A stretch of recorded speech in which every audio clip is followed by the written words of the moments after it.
আসসালামু আলাইকুম, শুভ সকাল। আপনাদের সবাইকে স্বাগত জানাচ্ছি Bangladesh association of psychiatrist BAP আয়োজিত ও অপসুনিন ফার্মা নিবেদিত আরোগ্য নিকেতন মনের স্বাস্থ্যে আমাদের আজকের বিশেষ পর্ব দেশ জুড়ে মনের স্বাস্থ্য। আমরা দেশের বিভিন্ন প্রান্তে যাব, বিভিন্ন শহরে যাব, দেখব সেসব জায়গার মানসিক স্বাস্থ্যের কী অবস্থা, কথা বলবো সেখানকার প্রখ্যাত সব মানসিক রোগ বিশেষজ্ঞদের সাথে। এবং সেই পরিক্রমায় আমরা আজকে এসেছি চট্টগ্রামে। এই প্রাকৃতিক সৌন্দর্যের লীলাভূমি চট্টগ্রামে আমাদের মাঝে উপস্থিত আছেন চট্টগ্রামের প্রখ্যাত মনোরোগ বিশেষজ্ঞ অধ্যাপক ডক্টর সৈয়দ মাহফুজুল হক স্যার, এবং আমাদের আরেকজন সাইকিয়াট্রিস্ট এখানে উপস্থিত আছেন ডক্টর পরাগ দে। আমাদের দুজন সাইকিয়াট্রিস্ট দুটো প্রজন্মকেই প্রতিনিধিত্ব করছেন। একজন আমাদের গত প্রজন্ম, পুরনো প্রজন্ম, আমাদের প্রবীণদের প্রজন্ম, এবং আরেকজন আমাদের নবীনদের প্রজন্ম। আমাদের প্রবীণদের প্রজন্মের একজন উজ্জ্বল প্রতিনিধি অধ্যাপক ডক্টর সৈয়দ মাহফুজুল হক স্যার। তিনি চট্টগ্রাম মেডিকেল কলেজের মানসিক রোগ বিভাগের সাবেক বিভাগীয় প্রধান। চট্টগ্রাম মেডিকেল কলেজের যে বিশাল ওয়ার্ড 60 শয্যা বিশিষ্ট, তার প্রতিষ্ঠাতা কিন্তু তিনি এছাড়া কাজ করেছেন পাবনা মানসিক হাসপাতালের পরিচালক হিসেবে। বাংলাদেশের গুটি কয়েক সাইকিয়াট্রিস্ট যারা এই সাইকিয়াট্রির ভিত্তি তৈরি করে দিয়েছেন, স্যার তাদের মধ্যে অন্যতম। তো আজকে আমাদের এই পর্ব দেশ জুড়ে মানসিক স্বাস্থ্যের বিশেষ পর্বে আমরা দুজনের সঙ্গে কথা বলবো।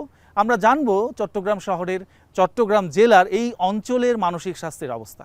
স্যার, আপনাদের দুজনকে আমাদের এই অনুষ্ঠানে স্বাগত জানাচ্ছি। ধন্যবাদ স্যার। আমি আপনাকে দিয়েই শুরু করি। আমাদের প্রথম প্রশ্ন স্যার, আপনার কাছে জানতে চাইবো স্যার, আপনারা কেমন আছেন? ভালো আছি, আলহামদুলিল্লাহ। ডক্টর পরাগ দে। হ্যাঁ, ধন্যবাদ রয়েল ভাই এই প্রোগ্রামে আমন্ত্রণ জানানোর জন্য। আমি তো প্রায় সময় টিভিতে দেখতাম যে এখন টিভিতে এই প্রোগ্রামটা হচ্ছে, তখন থেকে একটা ইচ্ছা ছিল মনে যে যদি যেতে পারতাম। তো যাই হোক, আপনি চিরাং পরিক্রমার অংশ হিসেবে এখানে আসলেন এবং আমাদেরকে ইনভাইট করলেন, এটা আমরা খুবই কৃতজ্ঞ এবং খুবই আনন্দিত। স্যার, আপনাকে দিয়ে শুরু করছি আমাদের মূল আলোচনা। স্যার, আপনি বাংলাদেশে, যেটা আমি প্রথমে বলেছিলাম, বাংলাদেশের সাইকিয়াট্রি যারা ভিত্তি তৈরি করেছে তাদের মধ্যে আপনি একজন বিশিষ্ট মানুষ হিসেবে উপস্থিত আছেন। স্যার, আপনি আমাদেরকে একটু দয়া করে বলবেন কিনা যে আপনি কেন সাইকিয়াট্রিতে ক্যারিয়ার গড়ার ব্যাপারে আগ্রহী হলেন? আমি বাংলাদেশ হওয়ার পরে 70-এর দশকের মাঝামাঝি সময় আমি যখন ডাক্তারি পাশ করি এমবিবিএস ঢাকা মেডিকেল কলেজ থেকে, আমার প্রথম পোস্টিং হয় লেকচারার স্যার সলিমুল্লাহ মেডিকেল কলেজে। তখন তার আগেও আমি কখনো চিন্তা করিনি যে আমি একজন সাইকিয়াট্রিস্ট বা মনোরোগ বিশেষজ্ঞ হব। তবে তখন আমি ছিলাম লেকচারার বেসিক সায়েন্সে, ফার্মাকোলজিতে। আমার আসলে ইচ্ছে ছিল ক্লিনিক্যাল সায়েন্সে কাজ করার, এবং আমি মেডিসিনের উপরে আমার ঝোঁক ছিল। সেই সময় আমি একদিন হঠাৎ করেই একটা খবর পাই, এবং এটা তখনকার দিনে হাতে গোনা কয়েকটা সাময়িকী ছিল এবং দৈনিক ছিল। সেই সময়ে বাংলাদেশে যারা গুটি কয়েক মানুষ ছিলেন যারা মানসিক স্বাস্থ্য নিয়ে কাজ করেছেন, তারা একটা অনুষ্ঠান করেন তখনকার টিএসসিতে, ঢাকা টিএসসিতে, এবং সেটা বড় করে ফলাও করে প্রচারিত হয় পরের দিন বিভিন্ন দৈনিকে এবং পরবর্তী সময়ে সাময়িকগুলিতে। সেগুলো দেখে আমার এই মানসিক স্বাস্থ্যের প্রতি একটি আকর্ষণ বাড়ে। আমাদের দেশে মানসিক রোগের চিকিৎসার অপ্রতুলতা সম্বন্ধে আমি ওয়াকিবহাল হই, এবং সেই সময় থেকেই আমি বাংলাদেশে যে সাইকিয়াট্রিস্ট আছেন এবং কয়েকজন আছেন তাদের সম্বন্ধে জানতে পারি। আমাদের সময়ে আমরা যখন মেডিকেল কলেজে পড়ি, আসলে তখন তো একটা বিশেষ সময়, যে আমরা নতুন বাংলাদেশে পড়ছি।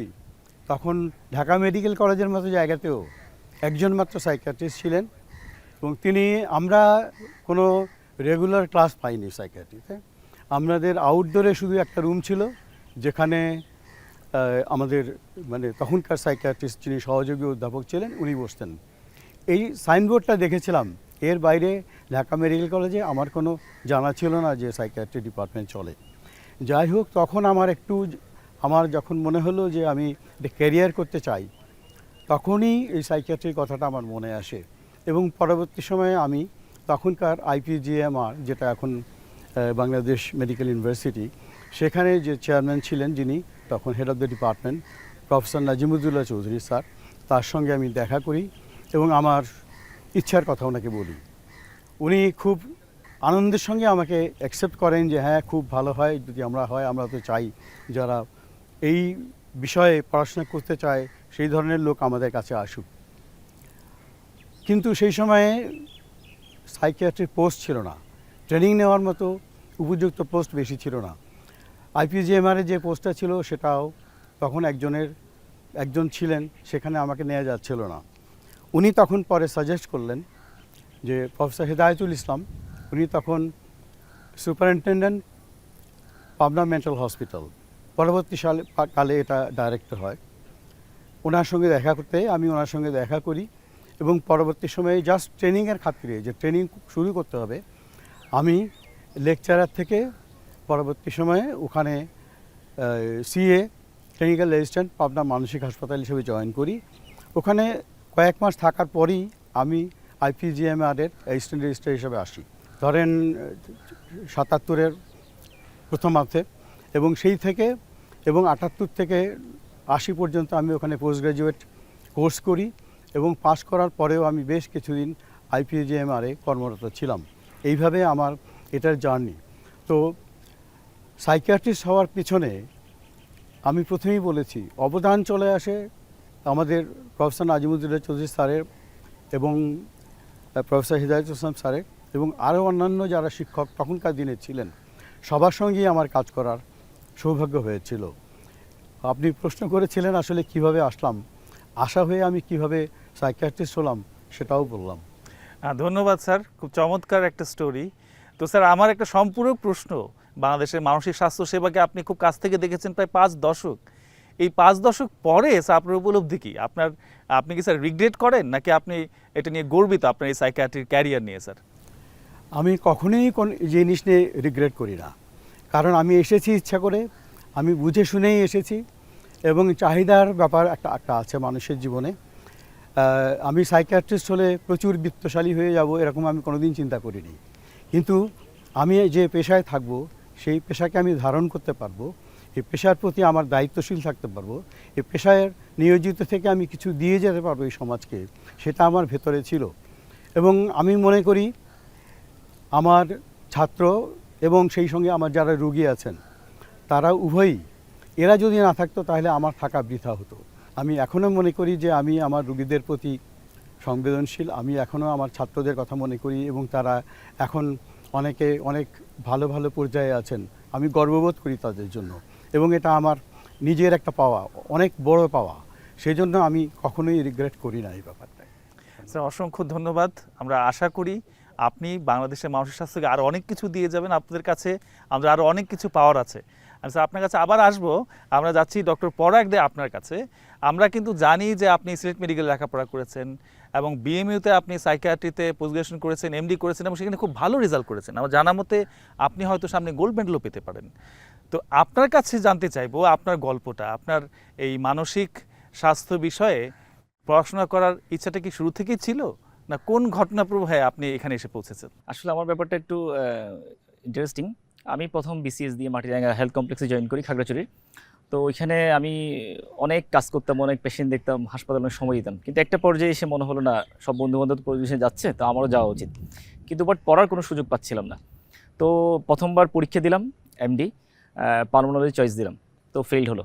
তো আমার কাজিন ছিল ফিজিক্যাল মেডিসিন, ওনাকে বললাম যে দাদা এরকম তো চয়েস দিলাম, তো চান্স হলো না, এখন তো এখানে বেরোনো দরকার প্লাস পজিশন করা দরকার। তো উনি বললো যে না, পালমোনারিজের অবস্থা খারাপ, তুমি এখানে যাওয়ার দরকার নেই, এখানে খুব কম্পিটিশন প্লাস অন্যান্য অনেকগুলো ঝামেলা আছে। সবচেয়ে ইমার্জিং সাবজেক্ট সাইকিয়াট্রি, আমার বন্ধুবান্ধব কয়েকজন আছে তারা খুব ভালো করতেছে, তো বলো যে তুমি দিয়ে দাও। তো আমি আর কোনো চিন্তা করলাম না, আমার কাছে তখন মেইন ফর্ম ছিল যে এখান থেকে আসলে আমাকে লিভ করতে হবে মাটিরাঙ্গা থেকে সামহাও। তো এর পরের বার আমি দিলাম এবং লাকিলি আমি বিএসএমে চান্স পেয়ে যাই। তো চান্স পাওয়ার পর আমি গেলাম, গিয়ে আমি বড়ার মতোই মোটামুটি সিরিয়াস স্টুডেন্টই ছিলাম, ওইখানেও গিয়ে আমি চেষ্টা করলাম একটু জিনিসগুলো বোঝার বা জানার। প্রথম 1 বছর শুধু দেখলাম, বিভিন্ন ওয়ার্ডে গেলাম। তো পরে আমি দেখলাম আমার সুপারভাইজার ছিল ডক্টর সিফাতি সাইদ এবং মাকসুদ স্যারের সাথে আমার খুব ভালো ইন্টারভিউ ছিল। তো আমি তাদেরকে দেখে আসলে আমার অনুপ্রেরণা 1000 গুণ বেড়ে যায়, যে মাকসুদ স্যারের গ্রহণযোগ্যতা, সিফাত ম্যাডামের নলেজের লেভেল। আমি তখন ডিসাইড করলাম না আমাকেও ওই পর্যায়ে বা ওই রকম একটা নলেজ গ্যাদার করতে হবে। তখন লাকিলি আমরা একটা পর্যায়ে করোনা পেয়ে যাই।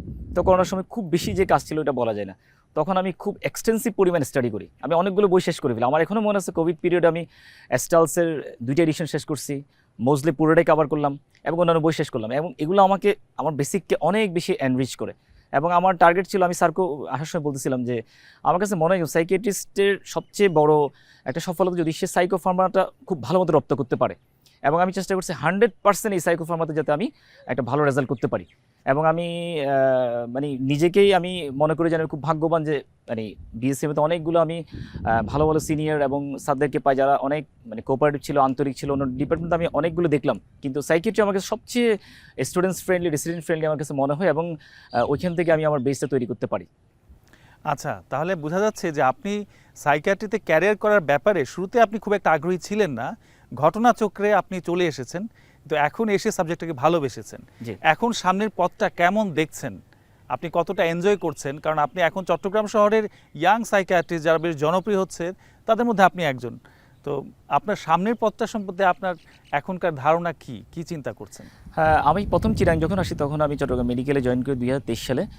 তখন আমি এসে একটু দেখলাম যে কী অবস্থা, কী পরিবেশ, পরে এখানকার আমি অবস্থাগুলো একটু দেখলাম। তো আমার কাছে যেটা মনে হয় যে চিটাং মানে সাইকিয়াট্রিক দিকে অনেকটুকু এখনও পিছিয়ে আছে।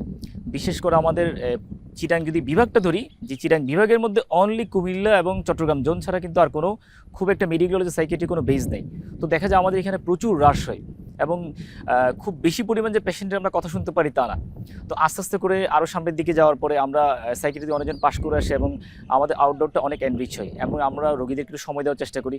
এবং আমার কাছে মনে হয় ভবিষ্যতে যদি কোনো ধরনের একটা ইনস্টিটিউট করা যায়, যে বিএসএমের আদালত অথবা বিএমের আদালত কোনো ইনস্টিটিউট করা যায়, অথবা সাইকিয়াট্রি আলাদা একটা মানে মেন্টাল ইনস্টিটিউট করা যায়, তাহলে মনে হয় আমার চিটাং অনেক বেশি উন্নত এবং অনেক বেশি করে রোগীরা একটু সার্ভ হতো হয়তো। আপনার এই ভীষণ সম্পর্কে আমরা আরও জানবো, স্যারের কাছ থেকে আরও গল্প শুনবো। আমাদের একটা বিরতির সময় এসছে, আমরা বিরতির পরে আবার ফিরব।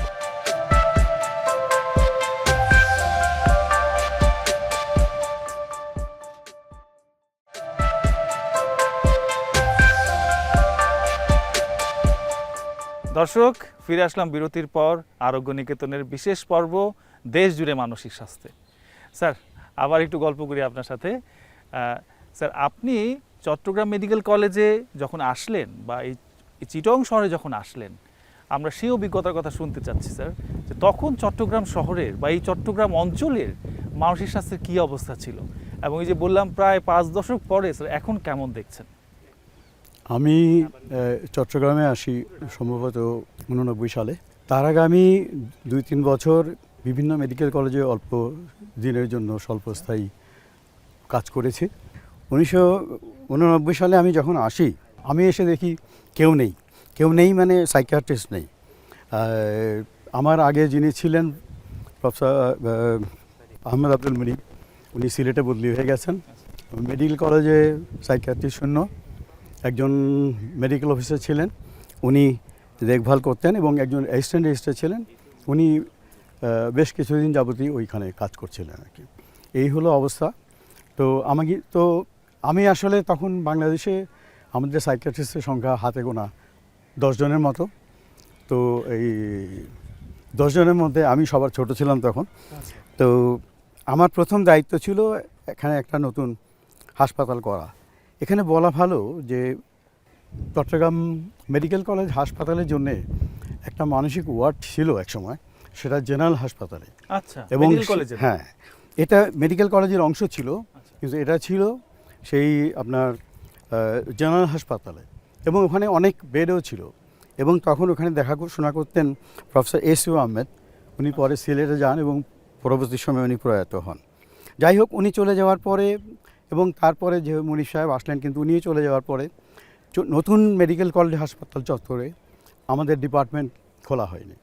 আমি যখন খুলতে গেলাম, বসতে চাইলাম, তখন অনেক কষ্ট করে ওরা প্রথম দিকে অল্প ইমার্জেন্সি যেটা ছিল এক সময়, সেখানে পিছন দিকে বারান্দার দিকে আমাকে কয়েকটা বেড ফেলে বললো যে এখানে আপনি চালু করেন। এবং তখন কোনো আমাদেরকে ফিমেল কোনো ওয়ার্ড দেওয়া হয়নি। আউটডোরের জন্যে আমাদেরকে বসতে হয়েছে সার্জারি ওয়ার্ডের একটা সময়। আমার বসার জায়গাও ছিল ওই রকম, মানে ভেতরে কোনো জায়গা পাচ্ছিলাম না। যে যাই হোক, আমি ওই সময় থেকে পরবর্তী সময়ে আমি তো প্রায় 7-8 বছর ওখানে ছিলাম। বিভিন্নভাবে আমি তদবির করতে থাকি। আমার যারা প্রিন্সিপাল ছিলেন, আমার যারা মানে আমার যারা সহকর্মী ছিলেন তাদের সবার কাছে বলতে থাকি, হাসপাতালের ডাইরেক্টর যিনি ছিলেন তাদের কাছেও বলতে থাকি। প্রথম দিকে তো একটা ওয়ার্ড পাই, পরবর্তী সময়ে যখন এটা হয়তো আমার ভাগ্য ভালো ছিল, তখন ওই এক্সপ্যান্ডেড একটা প্রোগ্রাম হচ্ছিল হাসপাতালটাকে 1200 মানে বেডে উন্নীতকরণ। সেই প্রজেক্টের মধ্যে তখন আমি ঢুকাতে সক্ষম হয়েছিলাম যে আমাদের ওয়ার্ডটা আরও বড় হোক। ইনসিডেন্টালি আমি সেই সময় এই চট্টগ্রাম মেডিকেল কলেজ হাসপাতালের মানে কি বলে ডিপটি ডাইরেক্টরের চার্জ ছিলাম, এবং সেই থাকার সুবাদেই হোক আর আমার নিজস্ব ওনাদের সঙ্গে মানে সহমর্মিতার জন্যই হোক, ওনারা রাজি হয়েছিলেন এবং পরবর্তী সময়ে এখন একটা বিশাল ওয়ার্ড হয়েছে পরবর্তী সময়, এবং ওয়ার্ডটা অনেক আমি শুনেছি এখন ভালো কাজ করছে। আমি নিজেও যাই মাঝে মধ্যে, তবে এটা কোভিডের সময় মাঝখানে বন্ধ হয়ে গেছিলো। পরবর্তী সময়ে এটা আবার নতুনভাবে নতুন উদ্দীপনায় নতুন সংস্কার করে অনেক ভালো করে শুরু হয়েছে। এটা তো হলো হাসপাতালের দিক। একটা জিনিস ছিল যেখানে আমরা যে সাধারণ বাইরে প্র্যাকটিস করি কিংবা সাধারণ রোগীদেরকে দেখাশোনা করি, এই পার্টটা আমরা আসলে অনেকেই জানতো না। আমাদের কাছে এই আসার পেছনে কিছুটা কষ্ট করতে হয়েছে আমাকে। তখনকার দিন তো এখনকার মতো এত সোজা ছিল না, এত ডিজিটালাইজ ছিল না, মানুষ এত সহজেই ঘরে, ইভেন তখন সম্ভবত তখনও আমাদের এই বাংলাদেশ টেলিভিশন এখানে চালু হয়নি, কিংবা হলেও আমি জানতাম না। চট্টগ্রাম কেন্দ্র। পরবর্তী সময়ে আমি প্রোগ্রামে অনেক প্রোগ্রাম করেছি। আমি নিজে হাতে লিখে প্রত্যেক থানার টিএইচএদেরকে জানিয়েছি যে আমরা এখানে আছি, আমাদের একটা ডিপার্টমেন্ট আছে, আমরা এখানে রুগী দেখি এইভাবে। এবং যত ডাক্তার হয়েছে এবং শহরে যত ডাক্তার ছিল ছোট ছোট ক্লিনিকে আমরা ট্রেনিংয়ের ব্যবস্থা করতাম, এবং সেই ট্রেনিংয়ে আমরা সবাইকে বোঝানোর চেষ্টা করতাম, বড় বড় রোগগুলো সম্পর্কে আমরা বোঝানোর চেষ্টা করতাম, তাদেরকে জানাতাম কী কী সিমটম সাইন থাকে, কীভাবে ট্রিটমেন্ট করা যায়। এটা নিয়ে আমরা অনেক উদ্যোগ চেষ্টা করেছি এবং আমার মনে হয় এটাতে অনেক উন্নতি হয়েছে। এখানে আরেকটা জিনিস বলা ভালো, আমি চট্টগ্রাম মেডিকেল কলেজে জয়েন করার পরে তখন বাংলাদেশে organization of training and mental health, যেটা পরবর্তী সময়ে ন্যাশনাল জাতীয় মানসিক স্বাস্থ্য রূপান্তরিত হয়, ইনস্টিটিউট হয়, ওখান থেকে আমরা WHO এর থ্রুতে কিছু সামান্য টাকা পয়সা পেতাম হেলথ ওয়ার্কারদের ট্রেনিং দেওয়ার জন্য। সেগুলো আমরা 2টা ব্যাচে এখানে ট্রেনিং দিয়েছিলাম, এবং তখনকার সময় ওখানকার দুইজন যারা ডাইরেক্টর ছিলেন, প্রফেসর হৃদয় ইসলাম সাহেব, ওনারা এসেছিলেন, ভিজিট করেছেন আমাদের সঙ্গে। তো পরবর্তী সময়ে এখন আমার মনে হয় অনেক বেশি মানুষ এই মুহূর্তে ওখানে মানে চট্টগ্রাম মেডিকেল কলেজ হাসপাতালে রুগী দেখাতে পারছেন। আমি যখন ছিলাম একজন সাইকিয়াট্রিস্ট ছিলাম, পরবর্তী 3-4 বছরের মাথায় আরেকজন আসলেন। পরবর্তী সময়ে এখন তো সেখানে আমার তো মনে হয় 8-9 জনের বেশি কোয়ালিফাইড সাইকিয়াট্রিস্ট আছে, ট্রেনি সাইকিয়াট্রিস্ট আছে, এবং পরবর্তী সময়ে যারা সাইকিয়াট্রিস্ট হবেন এরকম অনেকে আছেন, এবং মাশাআল্লাহ অনেক ভালো চলছে এখন। চমৎকার স্যার, একটা আসলে খুব আশা জাগানি একটা গল্প যে আপনারা কিভাবে একটা শূন্য থেকেই একরকম আপনারা শুরু করেছেন। এখন সেখানে 60 শয্যা আছে, যেটা বাংলাদেশ মেডিকেল ইউনিভার্সিটি সাইকিয়াট্রি ডিপার্টমেন্টও আছে 40 বেড, সেখানে চিটাগং মেডিকেল কলেজে 60 বেড আছে। এটা আমি বলবো খুবই চমৎকার একটা ব্যাপার। তো ডক্টর পরাগ দে, স্যাররা যেটা শুরু করেছে, যে জায়গায় রেখে এসছেন, আপনারা সেই উত্তরাধিকার বহন করে চলেছেন। স্যার যেটি বললেন যে শুরুর দিকে পেশেন্ট পাওয়ার জন্য তারা উপজেলাগুলোতে চিঠি লিখে লিখে সবাইকে সচেতন করেছেন, টেলিভিশনের প্রোগ্রাম করেছেন। তো সেই একটা জায়গায় স্যাররা রেখে এসছেন, আপনারা এখন কেমন দেখছেন সেখানে? আপনার অভিজ্ঞতাটা যদি বলেন, যে এই যে 60 বেডের হসপিটাল, এখন বেশ কয়েকজন সাইকিয়াট্রিস্ট, এবং নিশ্চিতভাবে আপনাদের প্রাইভেট প্র্যাকটিসেও পেশেন্টদের মধ্যে অনেকটা সচেতনতা এসে গেছে, এখন কেমন দেখছেন? হ্যাঁ, এখনকার পরিস্থিতি আসলেই মানে অনেকটুকু ভিন্ন। স্যাররা যেটা রেখে গেছেন, হয়তো এটা এই অবস্থায় আমরা যে এই সম্পূর্ণভাবে রোগীদের সার্ভ করতে পারতেছি বা এখন একটা রোগীর সেবা পাচ্ছে, এটার কিন্তু মূল স্ট্রাকচারটাই স্যাররা করে দিয়ে গেছেন। তো এই 60 বেডের পাশাপাশি কিন্তু এখন আউটডোর প্লাস হচ্ছে আমাদের স্পেশালিস্ট অনেকগুলো ক্লিনিক কিন্তু এখন আমরা সার্ভ করতেছি। এটা সবচেয়ে একটা ভালো ব্যাপার, যেহেতু আমরা সবাই বিএমওতে ছিলাম এবং ওইখানকার যে স্ট্রাকচার ওইটা জানতাম, তো সেই সুবাদে আমরা ওইখানকার আদলে করে এখানে একটু প্র্যাকটিস করার ট্রাই করলাম। যেমন আউটডোরে এখন ডেইলি 120-140 পেশেন্ট আমরা সার্ভ করি 3টে রুম থেকে। এবং আমাদের দুজন অ্যাসিস্ট্যান্ট প্রফেসর আছেন যারা শুধু রেফার্ড কেসগুলো দেখেন, যে ক্রিটিক্যাল কেসগুলো মনে হয় আমাদের সময় নিয়ে দেখা দরকার, আমরা রেফার করে দিই, কারণ অনেক সময় আউটডোর এরকম সময় দেওয়া যায় না। আমরা আবার প্রত্যেকটা দিন একটা স্পেশালিস্ট ক্লিনিক রাখলাম, যেমন ওসিডি ক্লিনিক, সাইকোসেক্সুয়াল ক্লিনিক, আমরা রিল্যাক্সেশন থেরাপির জন্য আলাদা করে জোন করলাম, ইআরপির সেবা দিলাম, এবং আমরা অনেকগুলো এরকম বিশেষায়িত চাইল্ড ক্লিনিক থেকে শুরু করে বিএমএর আদল টোটাল আমরা এখানে সাজানোর চেষ্টা করলাম।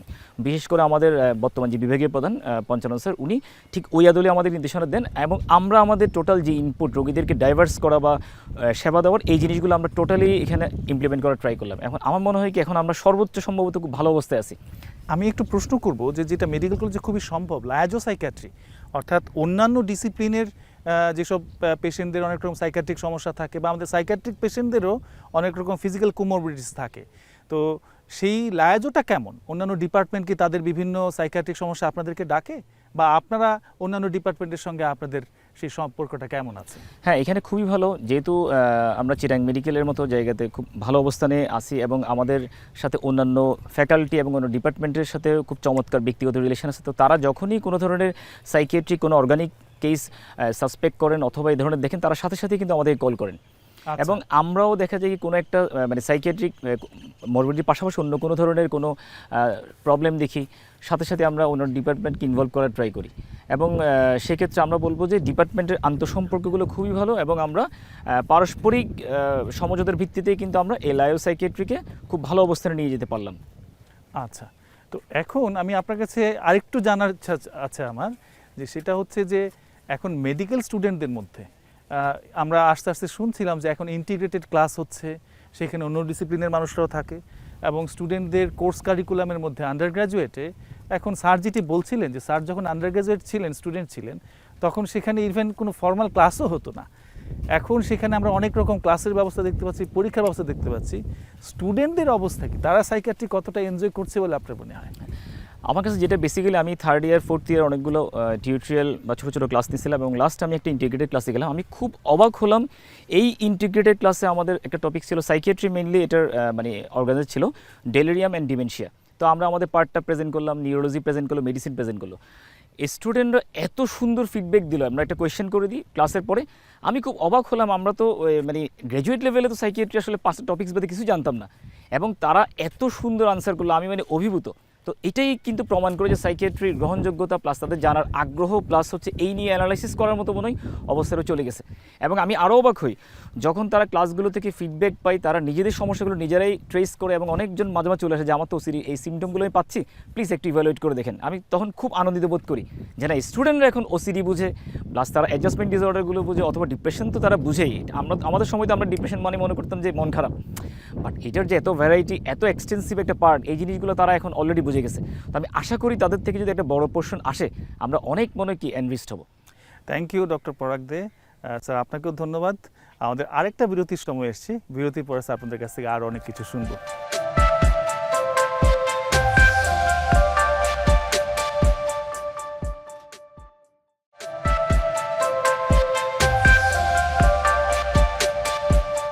দর্শক, ফিরে আসলাম বিরতির পর দেশ জুড়ে মানসিক স্বাস্থ্যের বিশেষ পর্বে। আমাদের পাশেই আছে সেই চট্টগ্রামের বিখ্যাত ভাটিয়ারি লেক। এই প্রাকৃতিক পরিবেশে গল্প করতে কিন্তু আমাদের খুবই ভালো লাগছে, এবং আমাদের সঙ্গে আছেন প্রথিতযশা psychiatrist professor doctor Syed Mahfuzul Haque এবং নবীন সাইকিয়াট্রিস্ট ডক্টর পরাগ দে। স্যার, আপনার কাছে জানতে চাইবো যে আপনার তো প্রায় 5 দশকের দীর্ঘ অভিজ্ঞতা, নিশ্চয়ই আপনার ঝুলিতে অনেক মানসিক রোগীর অনেক অনন্য সব অভিজ্ঞতা আপনার ঝুলিতে আছে। আমাদের স্যার যদি একটা গল্প অন্তত শেয়ার করেন, আমাদের খুব ভালো লাগবে স্যার। প্রত্যেকটা পেশেন্টই আমাদের কাছে একটা গল্প নিয়ে আসে, তার জীবনের গল্প, এটা বাস্তবতার গল্প, তার সংসারের গল্প, তার সমাজের গল্প।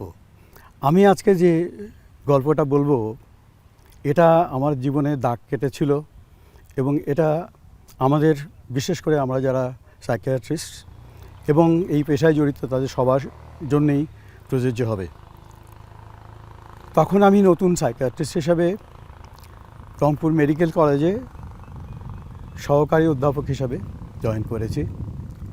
ওখানে আমাকে কয়েকটা বেড দেওয়া হয়েছিল, এবং প্রথমে আমার কোনো মেডিকেল অফিসার ছিলেন না।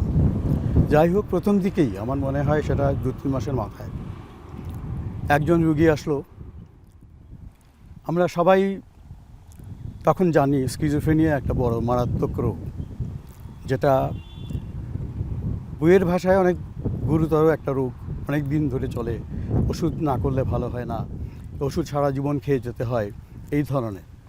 ওই একই সিমটম অনেক সময় আমরা বলি যে কনভার্সন ডিসঅর্ডার, মানে মানুষের একজন শারীরিক রোগ হলো, সেই রোগটা মানে সাইকোলজিক্যাল কারণে তার শারীরিক কিছু উপলক্ষ দেখা যায় অথবা লক্ষণ দেখা যায়, সেটাকে আমরা কনভার্সন ডিসঅর্ডার বলি। তো আমার কাছে যে রোগীটা আসলো তখনকার দিনে এটাকে আমরা বলতাম ক্যাটাটনিক স্কিজোফ্রেনিয়া, মানে complete separation of speech, movement, action. Interestingly তাকে আমি যখন ক্লিনিক্যালি টেস্ট করি, আমার কাছে মনে হয়েছিল তার কোনো স্ট্রোকের কোনো ব্যাপার আছে কি না।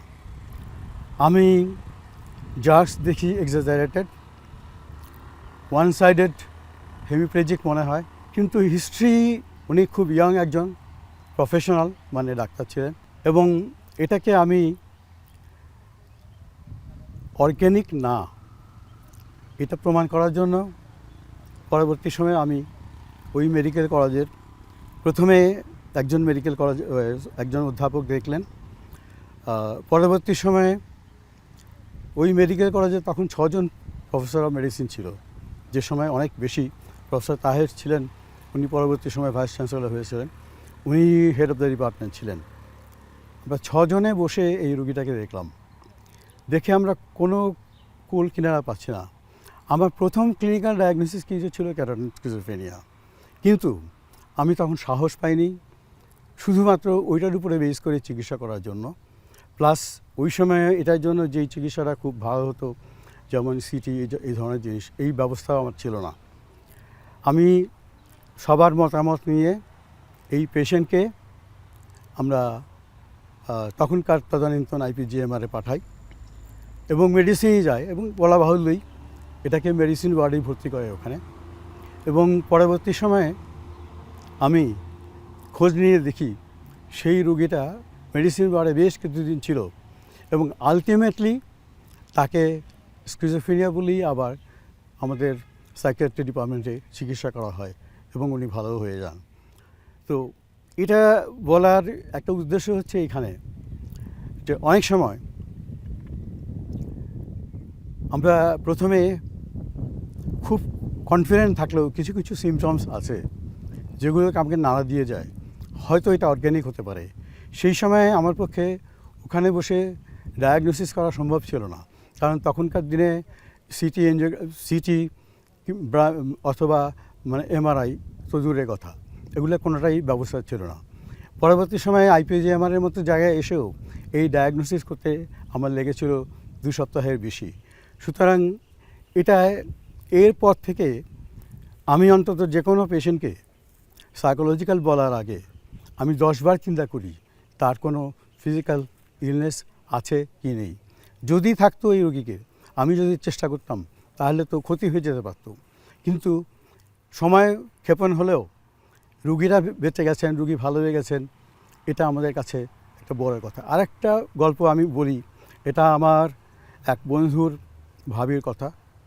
এই পেশেন্টকে ওর ছিল হেডেক হতো আর কি, হেডেক হতো, হেডেক নিয়ে, এবং সবাই ডাক্তারের কাছে, নিউরোসার্জন বলেন, নিউরোলজিস্ট বলেন, আলটিমেটলি সাইকিয়াট্রিস্টের কাছেও গেছে, সবাই মানে সাইকোজেনিক হেডেক মনে করি, ওষুধপত্র দিতেন, হয়তো কিছু বলতেনও। ওষুধপত্রের মধ্যে আমার মনে আছে যে ওই সময়কার দিনে অ্যান্টিডিপ্রেসেন্ট পাওয়া যেত, সেটাও দিয়েছে। ওই রুগী শেষ পর্যন্ত একেবারে শেষের দিকে যখন মারা যাওয়ার 1 মাস আগে, তখন ডায়াগনোসিস হয় যে ইট ওয়াজ এ কেস অফ অর্গ্যানিক সিনড্রোম, মানে তার একটা ব্রেইনে লেশন পাওয়া গেছে। তো এই জিনিসটা তখনকার দিনে যখন ডায়াগনোসিস অত সহজলভ্য ছিল না, আমি এটা বলছি আমার প্রথম দিকের কথা, এটা হলো 80s-এর প্রথম দিকে, সব জায়গায় এই ব্যবস্থা ছিল না। তো আমি এটা বলার উদ্দেশ্য, আমাদের যখন আমরা প্র্যাকটিস করি, এটা আমি সাইকিয়াট্রিস্ট হই, আপনি নিউরোলজিস্ট হন, আপনি মেডিসিনের বিশেষজ্ঞ হন, আপনার কাছে যখন কোনো রুগী যায়, হঠাৎ করেই আমরা যদি কোনো জাজমেন্টে চলে যাই সেটা অনেক বিপদের কারণ হয়ে যেতে পারে। যেহেতু এখন অনেক আমরা ডেভেলপ করেছি, আমাদের ডায়াগনস্টিক ডেভেলপমেন্ট অনেক বেশি হয়েছে, আমরা যে কোনো পরীক্ষা যে কোনো জায়গায় যে কোনো সময় করে ফেলতে পারি। সুতরাং যদি ঘুণাক্ষরে আমাদেরকে মনে হয় যেটা হয়তো কোনো অর্গ্যানিক কেস, আমাদের সেটা যাচাই বাছাই করা উচিত। এখন আপনি বলতে পারেন আমাদের দেশের গরিব রুগীরা আপনি কথায় কথায় সিটি স্ক্যান দেবেন, সেটা তো পারবে না, আমি সেটার কথা বলছি না। কিন্তু যদি কখনো কোনো ডাউট হয়, একটুও ডাউট হয়, সেখানে আমাদেরকে অবশ্যই পরীক্ষা নিরীক্ষা করে তার মধ্যে যাওয়া উচিত। এখন গল্প এরকম হাজারো আছে, আমি কতগুলো বলবো, দুটো বললাম। অসংখ্য ধন্যবাদ স্যার। আপনার এই গল্পে কিন্তু উঠে এসছে আসলে যে শরীর মন যে আলাদা কিছু না, শারীরিক সমস্যায় যে মানসিক লক্ষণ দেখাইতে পারে, মানসিক সমস্যায় শারীরিক লক্ষণ দেখাইতে পারে, সেটি কিন্তু আমাদের দর্শকের থেকে ধারণা নিতে পারেন। এবং এই যে যত্ন সহকারে দেখা, খুব তাড়াহুড়ো করে কোনো সিদ্ধান্ত না নেওয়া, আমি মনে করি এটা একটা চমৎকার বার্তা। তো ডক্টর পরাগ দে, আপনার কাছে সংক্ষেপে একটা গল্প শুনতে চাইবো, যে কোনো ফ্যাসিনেটিং গল্প। নিশ্চয়ই আপনার ঝুলিতে অনেক গল্প জমা আছে। অনেক ইন্টারেস্টিং গল্প আসলে আমার অভিজ্ঞতায় আছে, তবে এর মধ্যে আমি ছোট্ট করে একটা বলবো। একটা পেশেন্ট, মিডল এজড, 40 ইয়ার্স, সে তার অনেক দিন ধরে, প্রায় 4 to 5 ইয়ার্স অনেক মেডিসিনের ডক্টর দেখালো, পালমোনোলজিস্ট, সব ডিপার্টমেন্ট মোটামুটি সে ঘুরে গেল। কেন ঘুরে গেল? তার কাছে মনে হয় যে মাথা ব্যথা হলেই তার কোনো বড় রোগ হয়ে গেল, সে আবার ওইটার স্ক্রিনিং করায়, আবার ডক্টর সিলেকশন করে। পেট ব্যথা হলে তার মনে হয় পেটে কোনো কিছু হয়ে গেল। এইভাবে তার প্রত্যেকটা সোমাটিক সিমটম নিয়ে সে ঘুরলো। তো পরে দিয়ে তাকে কে পরামর্শ দেয়, তুই একবার চিরাং মেডিকেলে মানসিক বিভাগে যা, গিয়ে একটু দেখা করাই, খুব আমাদের প্রত্যন্ত অঞ্চলে চিরাংয়ের। তারপর সে আসলো, আমরা তো মেডিকেল অনেকজনই বসে একসাথে আউটডোরে, তো আমি এবং আমার ট্রেনিং ছিল, তারা দেখলাম। দেখার পর আমার কেন জানি আমি একটু ওসিডির ব্যাপারে খুব অবসেসড, আমি প্রত্যেকটা পেশেন্টকে ওসিডি স্ক্রিনিং করি। তো তাকে আমি দেখলাম যে এটা সোমাটিক অবসেশনের মতোই। তারপর আমি তার অন্যান্য সিমটমও দেখলাম, মানে পুরোটাই কভার করে যাই। তারপর তাকে আমরা ট্রিটমেন্ট করলাম এবং সে ইভেনচুয়ালি অনেকটুকু ভালো হয়ে গেল। এবং সে প্রতিবার আসার মাঝে মধ্যে কিছু না কিছু নিয়ে আসে, সে তার মানে সবজি নিয়ে আসে, এটা নিয়ে আসে। আমার কাছে খুব মনে পড়ে তার এই গল্পটা, যে কী ছিল বা কোথা থেকে সে টার্ন ওভার করে চলে আসলো। এখন সে বলে না, আমি আর কোনো রোগ নিয়ে চিন্তাই করি না। তো এটাই ছিল আমার কাছে একটা ইন্টারেস্টিং অভিজ্ঞতার গল্প আর কি। চমৎকার। আপনাদের এই ফ্যাসিনেটিং গল্পগুলো যেমন আছে, নিশ্চয়ই অনেক রকম গল্প আছে যেখানে পেশেন্টরা হয়তো পুরোপুরি ভালো হয়ে উঠছে না। সবই আমাদের চিকিৎসারই অংশ, সবই চিকিৎসার যে বর্ধিত স্পেকট্রাম সেটিরই অংশ। কোনো কোনো রোগী সম্পূর্ণ সুস্থ হয়ে যাবেন, কোনো কোনো রোগী কিছুটা উপসর্গ নিয়ে টিকে থাকবেন, কোনো কোনো রোগী হয়তো ততটা ফিরে আসতে পারবে না। তো আমরা আশা করব আমাদের এই যে সাইকিয়াট্রিস্টরা যারা দেখছেন পেশেন্ট, যথেষ্ট যত্ন সহকারে সবাই দেখেন, এবং সেটা রিফ্লেকশনে আমরা এই গল্পগুলোতে শুনতে পেলাম। আপনাদের সঙ্গে আমরা আরও গল্প করব, তবে এই বিরতি থেকে আসার পর।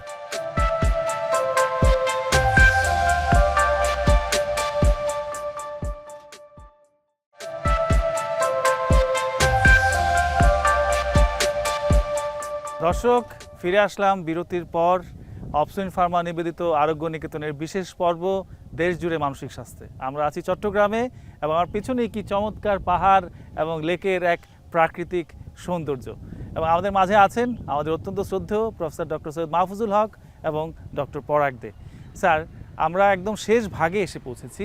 আপনার কাছে একটু জানতে চাইব যে আপনার এই যে 5 দশকের অভিজ্ঞতা, আপনি জীবনটাকে অনেকভাবে দেখেছেন, আপনার অভিজ্ঞতার আলোকে বাংলাদেশের যারা নবীন মনোরোগ বিশেষজ্ঞ আছেন বা যারা সাইকিয়াট্রিতে ক্যারিয়ার করতে চাচ্ছেন, তাদের উদ্দেশ্যে স্যার আপনার জীবন ঘনিষ্ঠ কিছু পরামর্শ। আসলে আমি এখন তো প্রকৃতির মধ্যে হারিয়ে গেছি, কথাগুলো খুব সুন্দর শোনাবে, কিন্তু বাস্তব হবে কিনা জানি না। আজকে আমরা যারা ডাক্তার, তারা যারা এখন জুনিয়র ডাক্তার হয়েছি, তারা ভবিষ্যতে আরও বৃহত্তর পরিসরে আরও বড় ডাক্তার হতে চাই। এবং আমার ক্যারিয়ারে আমি মনোরোগ বিশেষজ্ঞ হব কি অন্য কোনো বিশেষজ্ঞ হব, সেটার দিকে চিন্তা করি। আমরা যখন মনোরোগ বিশেষজ্ঞ হওয়ার চিন্তা করি ভবিষ্যতে, আমরা একটা জিনিস সবসময়ই চিন্তা করতে হবে, আমি পেশায় একজন চিকিৎসক, রুগী যিনিই হন উনি আমার কাছে সেবা নিতে আসেন, সেটা আমার কাটা ছেঁড়ার জন্যই হোক আর তার মানসিক সমস্যার জন্যই হোক, আমি তাকে ঠিকমতো সেবা দিচ্ছি কিনা সেটা হলো আমার প্রথম প্রতিবদ্ধ। আমার উচিত হবে আমি যে কোনো অবস্থায় আছি, যে কোনো জায়গায় আছি, সেটা প্রত্যন্ত অঞ্চলে যখন আমার পোস্টিং হতে পারে একদম থানা স্বাস্থ্য লেভেলে, অথবা আমার পোস্টিং হতে পারে মেডিকেল কলেজের আউটপেশেন্টে, আমার পোস্টিং হতে পারে ঢাকা মেডিকেল কলেজের মতো জায়গাতে, যেখানেই থাকি আমার কি করা উচিত সেটা আমাকে জানানো আছে, সরকার থেকে জানানো আছে এবং আমাদের অ্যাসোসিয়েশন থেকে জানানো আছে। আমি নিজেও জানি যে আমার কতখানি কী করা উচিত। আমি প্রথমেই বলেছি আমি আমার ডিউটিটা সঠিকভাবে করব, এবং সেই সঠিকভাবে করতে গিয়ে আমি যেন কারোর কাছে মাথা নত না করি। কারণ আমরা ডাক্তাররা সে মনোরোগ বিশেষজ্ঞই হই কিংবা অন্য কোনো বিশেষজ্ঞই হই, অন্যবার যে কোনো চিকিৎসক, আজকাল কাজ করতে গেলে আমাদের সামাজিক বাধা, আমাদের পারিবারিক বাধা, অনেক কিছু বাধার সম্মুখীন হতে হয়। আমি যদি একবার মনে করি থাকি আমি মনোরোগ চিকিৎসকই হব, এই বাধা বিপত্তি আমাকে উতরে যেতে হবে। আমাকে অনেকে অনেক কিছু বলবে যে এত বিষয় থাকতে কেন তুমি মনোরোগ করতে যাচ্ছ, অথবা আমার কাছে রুগী আসলো, রুগী এসে বলবে আপনার রুগী তো ভালো হয় না, অন্য রোগের তো ভালো হয়ে যায় তাড়াতাড়ি, সার্জারির লোকরা তো একদিনেই ভালো করে দিতে পারে। এরকম অনেক কথাই আপনাকে শুনতে হবে, কিন্তু আপনি নিজে জানেন যে আপনার রুগীর জন্য আপনার কী করা উচিত। যেখানে ওষুধ দেওয়ার সেখানে ওষুধ দেবেন, যেখানে কথা বলার সেখানে কথা বলবেন, যেখানে মনে করেন যে কোনো কাউন্সিলিং কিংবা অন্য কোনো সৎ পরামর্শ দেওয়া উচিত সেই পরামর্শটি দেবেন। এক কথায় যে কাজটি করবেন তিনি নিজের কাছে স্বচ্ছতা রেখে করবেন, যেন আমি আপনার মনের থেকে আনন্দ পান। যে কাজে আনন্দ পাবেন না সে কাজ করে আপনি কোনো লাভ হবে না, আপনার কাছে ভালো লাগবে না, বেশি দিন ভালো লাগবে না। হয়তো কিছুদিনের জন্য আপনি টাকা পয়সা বেশি উপার্জনের জন্য অনেক কিছু করতে পারেন, কিন্তু যদি সৎভাবে না করেন, নিজেকে আনন্দ দিয়ে যদি কোনো কাজ না করেন, সেই কাজ আপনি বেশি দিন করতে পারবেন না। নবীন ডাক্তারদের কাছে আমার পরামর্শ থাকবে, তুমি যেই হও, যে চিকিৎসাই করো, যে বিশেষজ্ঞই হও, আনন্দ নিয়ে কাজ করো, যেন নিজের আনন্দ ভবিষ্যতেও সারা জীবনের পাথেয় হয়ে থাকে। আজকের আনন্দ ভবিষ্যতেও যেন এই চিন্তাটা আমাকে আনন্দ দেয়। ধন্যবাদ সবাইকে। অসংখ্য ধন্যবাদ স্যার। ডক্টর পরাগ দে, আপনার কাছে একদম সবশেষেই জানতে চাইবো, আপনি এখন একজন মেডিকেলের একজন শিক্ষক, আপনার ছাত্ররা যদি কেউ সাইকিয়াট্রি পড়তে চায়, মনোরোগবিদ্যা পড়তে চায়, তার উদ্দেশ্যে আপনার কী পরামর্শ থাকবে খুবই সংক্ষেপে? হ্যাঁ, আমি জাস্ট এটাই বলবো যে আমার স্টুডেন্টদেরকে যে আমি যে সাবজেক্টে পড়ি না কেন ওই সাবজেক্টকে ওন করতে হবে, এবং ওই সাবজেক্টের মিনিমাম আমার গভীরতম পর্যায়ে যাওয়া উচিত, পেশেন্টদেরকে নিয়ে অ্যাটলিস্ট অ্যানালাইসিস করা উচিত এবং তাদেরকে নিয়ে অনেক ওয়ার্কআউট করা উচিত। যদি আনন্দের সহিত পড়া যায়, আমি মনে করি সাইকিয়াট্রি একটা বিশাল ব্যাপার, খুব ইন্টারেস্টিং সাবজেক্ট। অন্তত আমি এই পর্যায়ে এসে খুব আনন্দিত, আমি খুব এনজয় করি। আমি প্রতিদিন নিত্য নতুন কেস ডিল করি, আমার কাছে ডায়াগনোসিস করাটাই মনে হয় অনেক বড় ব্যাপার, এরপর ট্রিটমেন্টটা ফলো আপ করা আমার কাছে আরও আনন্দের ব্যাপার, রোগী ভালো হওয়া বিশাল ব্যাপার। স্যার অসংখ্য ধন্যবাদ আপনাদের দুজনকেই। স্যার আপনার গল্প, এই দীর্ঘ 5 দশকের গল্প আমাদেরকে অনুপ্রাণিত করে। ডক্টর পরাগ দে, আপনার মতো নবীন সাইকিয়াট্রিস্টরা আমাদেরকে স্বপ্ন দেখতে শেখায়। দর্শক মণ্ডলী, আজকে আমরা চট্টগ্রামের দুজন বিশিষ্ট মনোরোগ বিশেষজ্ঞের কথা বললাম, একজন প্রবীণতম প্রজন্মের একজন সদস্য, একজন নবীন প্রজন্মের সদস্য। আমরা আর অন্যান্য পর্বে চট্টগ্রামের অন্যান্য সাইকিয়াট্রিস্টদের গল্প শুনবো, আমরা চট্টগ্রাম শহরকে আরও জানবো। আপনারা আমাদের সঙ্গেই থাকবেন।